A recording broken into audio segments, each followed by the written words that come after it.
হ্যাঁ, cosine horse মানে কিটা? শিক্ষার্থীরা একসাথে চিৎকার করে উত্তর দেয়, কি বলবে? ঘোড়া। বলেন না কেন? ঘোড়া। সিলেটে বলে স্যার গুড়া, ঠিক না? কি বলে? ঘোড়া। ঘোড়া। শিক্ষার্থীদের মনের মধ্যে কি ঘোড়া নাকি ঘোড়া? কইছে নইলে একটু ভুলভাল, মনের মধ্যে তো ঠিকই আছে, ঠিক না?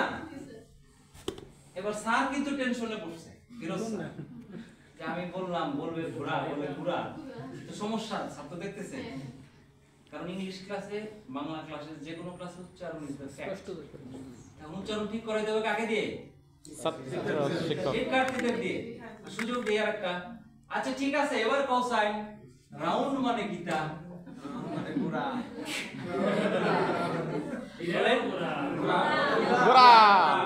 ঘোড়াই তো।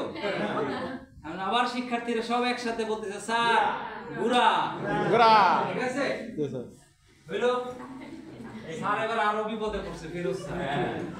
এবার যে কি হয়, তারপরে বলতেছে রাইট, এবার বলতেছে আরেকটা ওয়ার্ড লেখছে, বলো কোসাইন। এবার কোসাইন পাউডার মানে কি?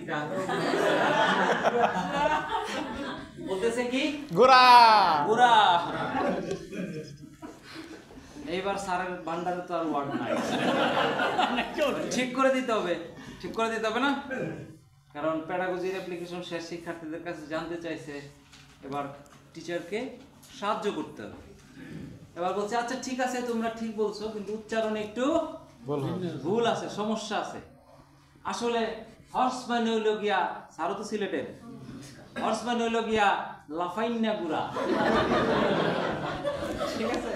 হর্স মানে হইল গিয়া লাফাইন্না গুড়া, রাউন্ড মানে হইল গিয়া দৌড়াইয়া দৌড়াইয়া গুড়া।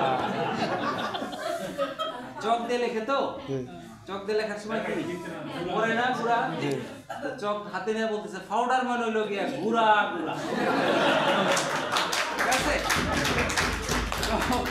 আপনারা এখন যত যাই পাবেন পাউডার পাউডারই মনে হবে।